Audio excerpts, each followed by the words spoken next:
Olá amigos da Escola Sabatina, bem-vindos a esta segunda lição da Escola Sabatina que tem como título Preservando Relacionamentos. É a lição número 2 do terceiro trimestre. Estamos mais uma vez juntos com o Dr. Silva e nosso querido grupo de amigos que nos acompanham. Bem-vindos. Vamos entrar rapidamente à primeira parte do esboço, que significa como nós podemos motivar, motivação. Motivação sempre é uma frase que chama a atenção. Nessa primeira parte, devemos usar algum método que chame a atenção das pessoas. Nós vamos usar agora um método que pode chamar a atenção de vocês. A amizade tem alguns níveis, mais profundos e mais superficiais, uns que outros. Todos nós temos conhecidos, verdade? Uhum. Quantos de vocês têm conhecidos? Muitos conhecidos. Conhecido é uma pessoa que eu conheço, sei que existe, mas nem sei nada mais dele. Inclusive, temos colegas de trabalho que só sei que existe nada mais. Aí nós temos um segundo passo, que é a informação. Nós temos um pouquinho mais de amizade com ele e começamos a ter informações dele, não é assim?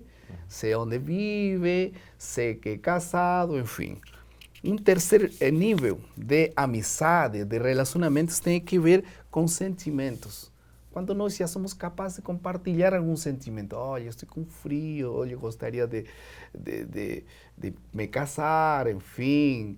Eu estou com uns problemas familiares, alguns abrem o coração um pouquinho mais. Um terceiro nível de amizade é aquele nível quando as pessoas que nos conhecem ou que nós começamos a conhecer são pessoas que começam a cometer erros. Não é que começam a cometer erros, sino que aparecem. Quanto mais nos acercamos, começam a aparecer erros, as pessoas que começam a criticar, eu não gosto, ou começar algumas coisas erradas dele, enfim.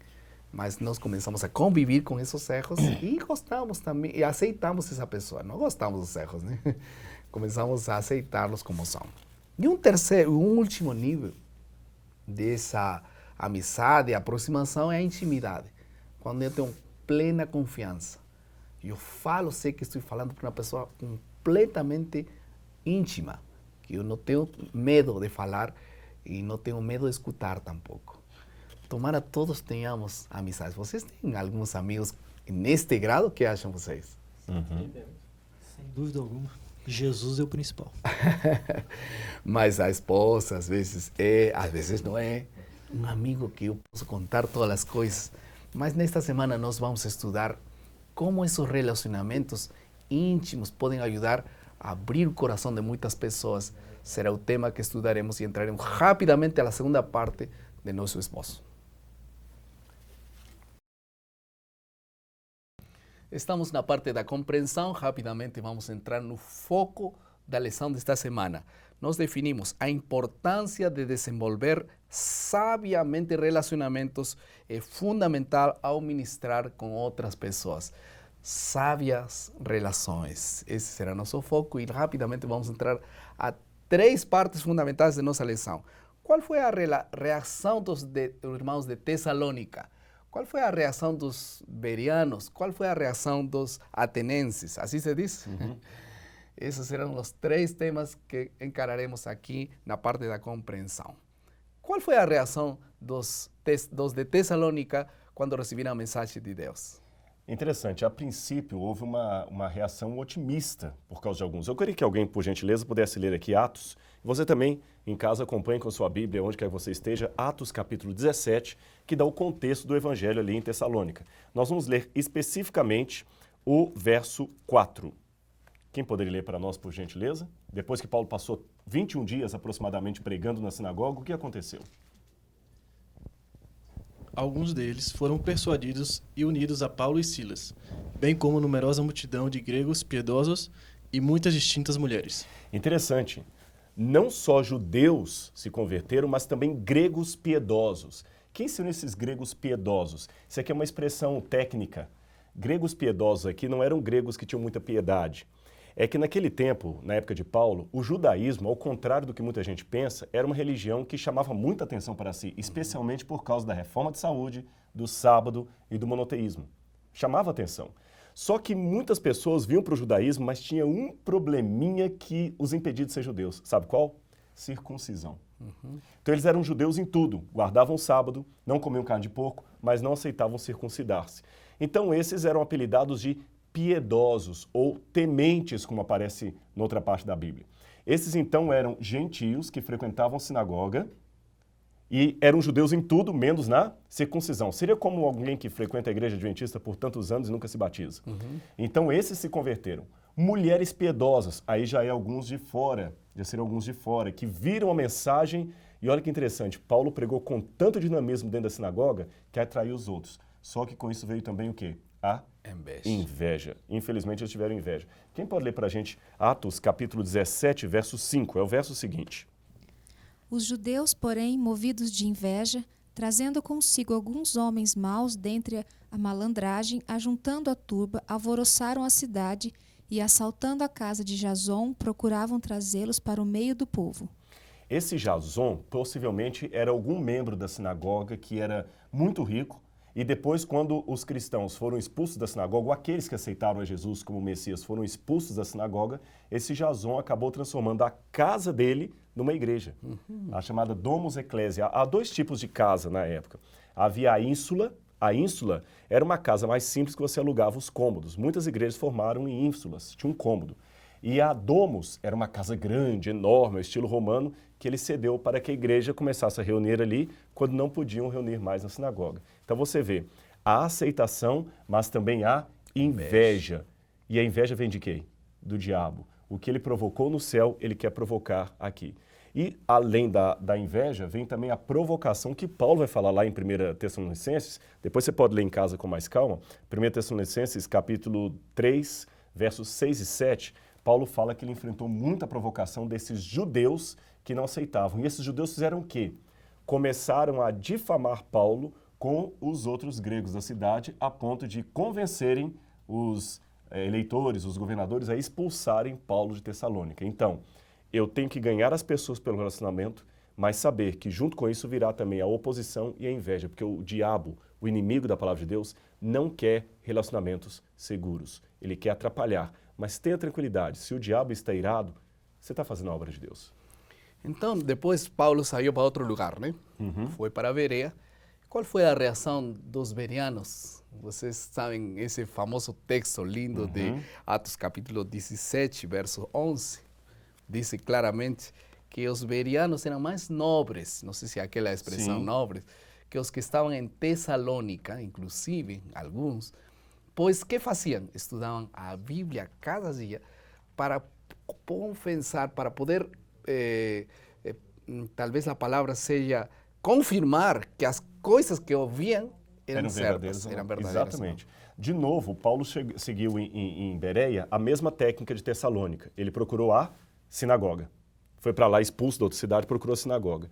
Só que em Tessalônica, o pessoal rejeitou a pregação de Jesus como Messias por rejeição gratuita. Sabe, nós temos que tomar cuidado. Uma coisa é querer descobrir a verdade. Outra coisa é querer que a verdade esteja ao meu lado, custe o que custar. E algumas pessoas ficam tão presas à sua tradição, tão presas, que ele nem abre a possibilidade de ver diferente. Vou contar rapidamente uma história para vocês. Uma vez um indiano que seguia a religião do hinduísmo estava reverenciando as águas do rio Ganges. Um amigo europeu falou com ele, olha, esse rio está poluído. Ele falou, não pode, esse aqui é um rio sagrado. Então esse amigo europeu pegou umas gotas do rio, da água, e colocou no microscópio. Quando aquele hindu viu as águas do rio completamente poluídas, sabe o que ele fez? Desgostoso com a realidade, quebrou o microscópio e continuou mergulhando. As pessoas em Tessalônica, não todos, mas uma parte da sinagoga continuou fazendo o seguinte, não, Jesus não pode ser o Messias, não pode.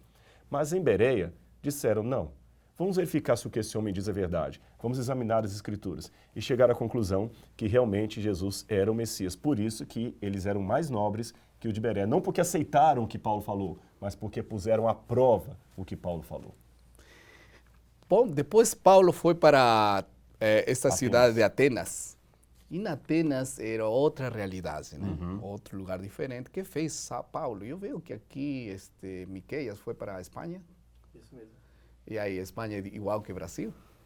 Não, são bastante diferentes. São diferentes. Você se chocou quando chegou lá ou foi quase igual, se acostumou rapidamente? A princípio era mais difícil, pelo idioma mas também os costumes diferentes. É assim, Paulo também chegou a Atenas e ele teve que agir de uma forma especial. Como foi que agiu? Olha, e realmente, porque se Tessalônica e Bereia já eram cidades importantes, imagina Atenas. Atenas era a capital intelectual do mundo grego. Na época já tinha Alexandria também rivalizando, mas Atenas ainda era a grande Atenas. E existe um escritor da antiguidade chamado Pausanias, que diz que Atenas havia tantos deuses, que ele havia contado mais de 30.000 estátuas públicas de deuses. Mais de 30.000, fora as estátuas particulares. Tanto é que um outro autor também, que escreveu satírico, dizia que era mais fácil encontrar um homem em Atenas, é mais fácil encontrar um deus do que um homem. Então Paulo chegou nessa cidade super idólatra. Ali ele ficou revoltado com a idolatria da cidade. Mas o que ele fez? Criticou? Denunciou? Não. Ele pegou algo positivo naquela idolatria. E o que foi? O altar ao Deus desconhecido. E existe uma história na Grécia que realmente, mais ou menos 500 anos antes de Paulo, um homem mandou construir aquele altar porque ele dizia que havia um Deus verdadeiro que os gregos não conheciam.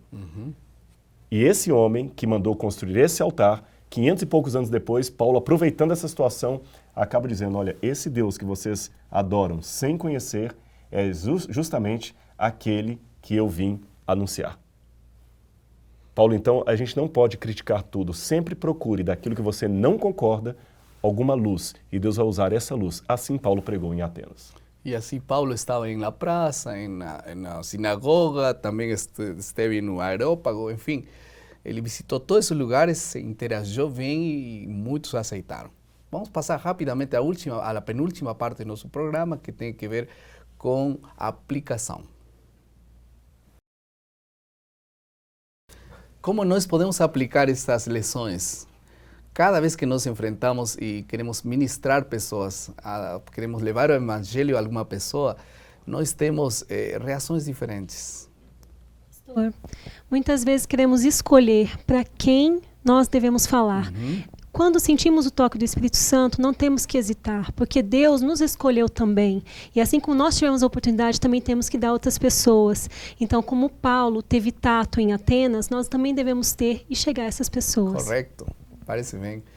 E todo mundo, vocês têm alguma experiência quando alguém os rejeitou violentamente a vocês? Vocês queriam levar e aí eles não queriam saber de nada, pode ser parente, inclusive.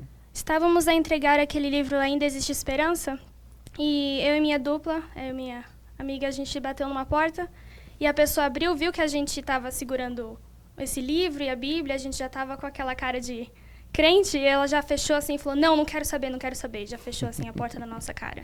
Existe tudo isso, rejeição, aceitação e também indiferença. Simplesmente recebe, está tudo bem, depois joga. Sempre teve essa classe de respostas, inclusive essas respostas nós vamos ver no final da história. Quando Jesus veio, tem pessoas indiferentes, tem pessoas que rejeitaram como Herodes e tem pessoas como os reis magos que vieram ao encontro de Jesus para receber a graça de Deus. Vamos passar à última parte, que é criatividade. Eu queria pedir a cada um de vocês que possam pronunciar um nome de uma pessoa que apenas foi batizada este ano. Lembra? Alguém? Martim. Martim. Ah, Martim, claro. Sim. Sim. Vocês não lembram alguém mais? Gabriel, esse ano. Este ano também. Ok. Todos eles foram batizados este ano. Estão começando a carreira cristã. Agora, minha pergunta é, como nós podemos cuidar e devemos cuidar desses primeiros passos que eles dão? Os bereanos, os tessalonicenses, inclusive os gregos começaram seus primeiros passos. Aí Paulo administrou corretamente, escrevendo cartas, com muito cuidado, enfim. Como nós podemos apoiar a eles? Vamos orar por eles? Vamos orar por essas pessoas que se batizaram, mas também vamos a fazer alguma coisa por eles. Com muito cuidado, com muito carinho. Sabe que os primeiros passos são fundamentais. As pessoas saem da igreja, não saem depois de 5 ou 6 anos, saem nos primeiros meses. É fundamental cuidar deles nesse primeiro processo. O que acham? Vamos fazer isso, vamos orar e vamos agradecer por tudo isso ao Senhor. Querido Pai, por favor, possas cuidar dessas pessoas que acabam de ser batizados. Assim como o Senhor preservou a vida de muitos sinceros fiéis em Berea, em Tessalônica e também entre os gregos, o Senhor possa ter também amor para essas pessoas que foram batizadas agora há pouco e todos nós possamos contribuir para cuidar deles. Muito obrigado pela lição desta semana. No nome de Jesus. Amém. Amém, Senhor.